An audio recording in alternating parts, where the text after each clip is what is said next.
What if I say in just 200 rupees we can complete a trip from Muzaffarpur to Rajgir? In fact, we have just completed this trip in 100 rupees, and interestingly, from that 100 rupees we have saved more than 10 rupees. Let's begin the story of our cheapest trip from Muzaffarpur to Rajgir.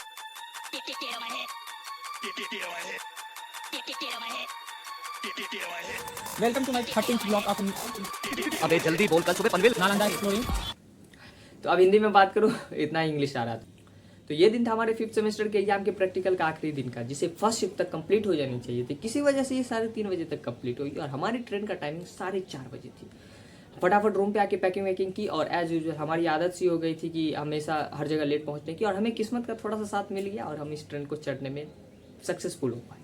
जैसे ही ये train Muzaffarpur से निकली, थोड़ी दूर जाने के बाद ये रुक गई और फिर पवन एक्सप्रेस भी पीछे से आके रुक गई। अब हमारी एक गलती की वजह से हमारे साथ एक अच्छी चीज़ हुई और एक बुरी चीज़ हुई।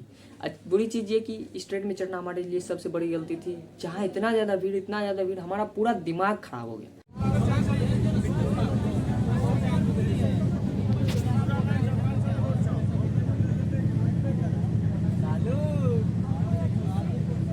मैं ये सोचने लगा था कि ये ट्रेन जयनगर से खुल के सीधा मुंबई तक जाती है। अभी 4-5 स्टेशन होके आई है और इतना ज़्यादा भीड़, पूरा दिमाग खराब। तभी हम लोगों ने सोच लिया था कि जैसे ही ये ट्रेन आगे कहीं रुकेगी, हम उस ट्रेन पे से उतर जाएंगे। एज पर प्लान जैसे ही ये ट्रेन हाजीपुर में रुकी, हम उतर गए।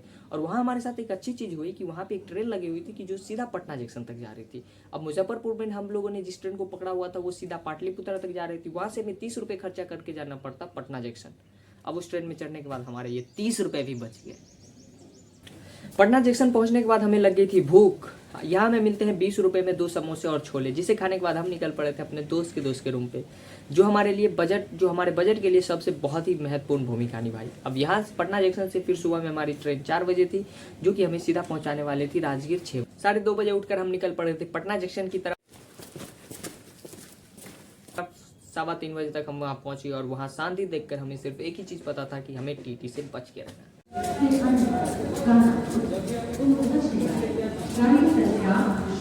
अब टिकट हमने कटाया या नहीं कटाया, मतलब समझ लो आप।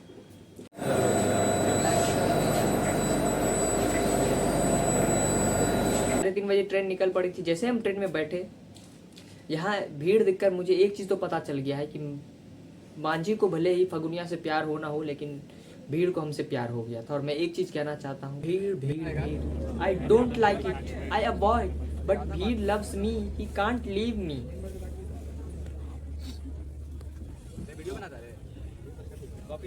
पटना से ट्रेन 3:30 बजे निकली और राजगीर में 6 बजे तक पहुंची। ऑलमोस्ट 2.5 घंटा के सफर के बाद आखिरकार हम लोग राजगीर पहुंच गए थे। और यहाँ पहुंचने के बाद मेरे जहन से सिर्फ एक ही चीज़ निकलती है कि मंजिल भुला देती है संघर्ष के सारे घावों को, और हम आ गए थे राजगीर के पहाड़ों को। फिर वहां से हम निकल पड़े थे ब्राह्मणी कुंड की तरफ। रास्ते में हमें मिलती है एक चाय की टपरी, जहाँ 6 रुपये में चाय पी के हम वहां से आगे निकल पड़े थे। हमारा स्नैप से cut cut cut cut cut cut cut हर 2 मिनट पर ले जाओ। और अब समय हो गया था सनराइज का, जिसे देखने के लिए हम पर्वत की चोटियों पे आ गए। काफी ज्यादा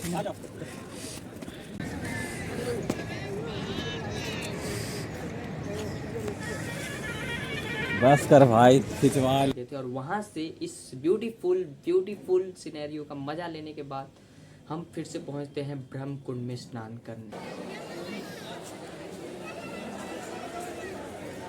हम लोग अभी सूर्य अबे जल्दी बोल, कल सुबह पनवेल निकलना है। नहा के निकल चुके हैं। बहुत ज़्यादा गर्म पानी निकल रहा था उसमें।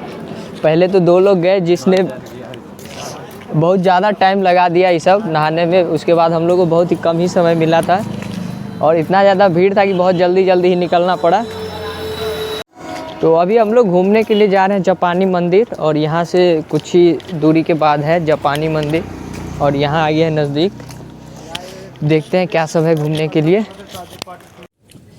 जापानी मंदिर घूमने के बाद हमें लग गई थी थोड़ी सी भूख, और उसके बाद हम लोग आए हैं खाना की तलाश में। और फिर हमें मिलते हैं 30 रुपये के 6 पूरी, सब्जी और जलेबी। और वहाँ के बाद हमारा सिर्फ एक ही लक्ष्य था, बौद्ध स्तूपा की तरफ जाना। इंटरेस्टिंगली अभी हम लोग शांति स्तूप पैदल जा रहे हैं, इसीलिए टमटम वाला एक आदमी का 50 रुपया मांग रहा था और ऑटो वाले को जाने नहीं दे रहा है। तो इसीलिए सोचे कि अगर जाने आने में 100 रुपया खर्चा हो गया और हमारे पर्स में अभी 122 रुपया बस बचा हुआ है, तो इसी को पूरे दिन के लिए रखना पड़ेगा, इसीलिए पैदल ही चलना पड़ रहा है। और आने के टाइम में भी पैदल ही सोचे आने के लिए। वहाँ जाने के लिए आपको टेम्पू से नहीं जाना पड़ता, बेसिकली वहाँ टेम्पू जाती नहीं है, तो आपको टमटम से जाना होता है। और टमटम वाले आपको जाने के 50 रुपया लेते हैं और आने के 50 रुपया। ऑलमोस्ट 4.5 किलोमीटर के आसपास की दूरी होगी। और तो हमारे पास तो बजट था नहीं, तो हम निकल पड़े थे। टिक टिक टिक टिक से तो शांतु स्तूप घूमने के लिए आए थे, लेकिन रास्ते में दिख गया हमें ये काफ़ी बहुत अच्छा पार्क जैसे लग रहा है देखने में।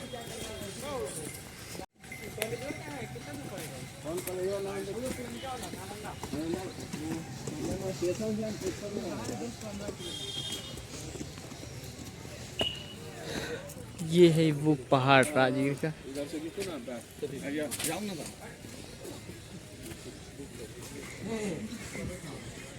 Welcome to my 13th blog of Nalanda exploring.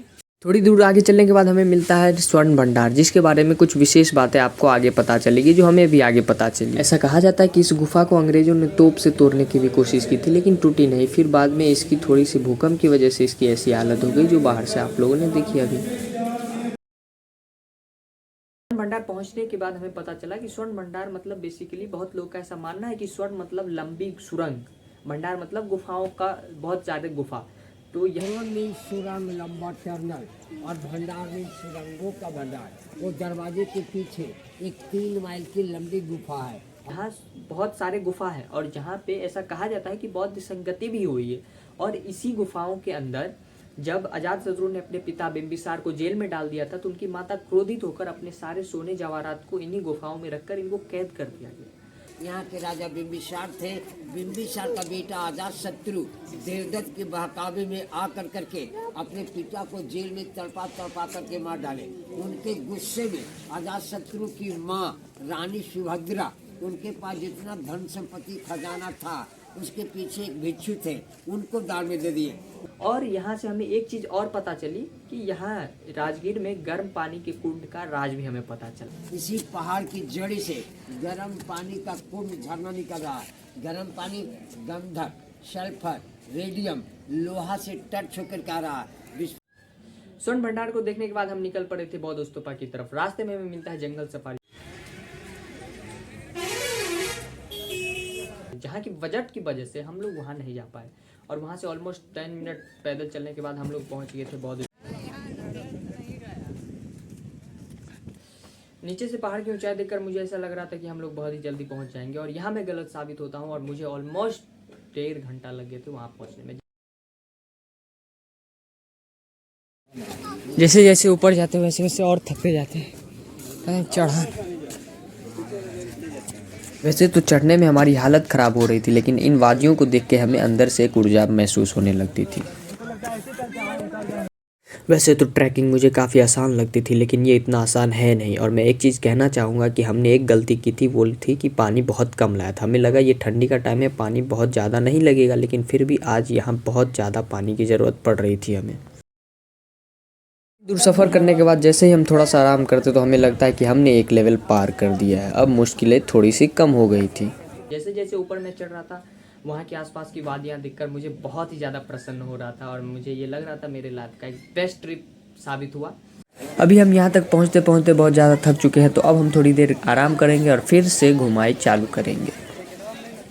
इस स्तूपा को देखने के बाद एक चीज़ तो पता चल गई कि लोग यहाँ क्यों आते हैं। भले ही यहाँ पे भीड़ हो बेशक, लेकिन मन में एक स्थिरता सी उत्पन्न हो जाती है। आसपास की वादियों को देखकर मन में खुशी की लहर दौड़ उठती है।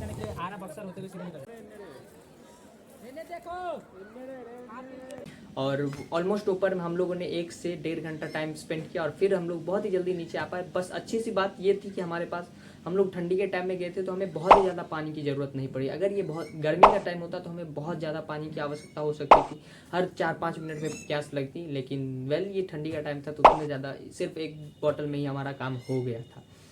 अब बात करते हैं खर्चे की, हमें टोटल कितने खर्चे हुए। तो हम लोगों ने रात में 20 रुपये के समोसे छोले खाए थे, वो फिर 6 रुपये का चाय और फिर पूरी सब्जी खाई थी तो 30 रुपये उसके। हम लोगों ने 2 बार खाया था, एक शाम में भी खाया था। तो ऑलमोस्ट 80 रुपीज़ के आसपास हमारा इसमें 86 रुपीज़ खर्चा हो गया था। और प्रश्न ये है कि अगर आप लोग जंगल सफारी भी जाना चाहते हो तो कितना रुपया लग जाएगा। वेल 150 रुपया टिकट लग जाते हैं आपको जंगल सफारी घूमने का। और उसके अंदर अगर आप ग्लास ब्रिज जाना चाहते हैं तो उसका भी शायद ऑलमोस्ट 150 रुपया है। मतलब अगर 300-400 रुपया अगर आप और जोड़ देते हैं तो बहुत ही अच्छा आपका ये ट्रिप हो सकता है। टोटली डिपेंड ऑन यू कि आप कितना खर्च करना चाहते हैं। Thanks for watching.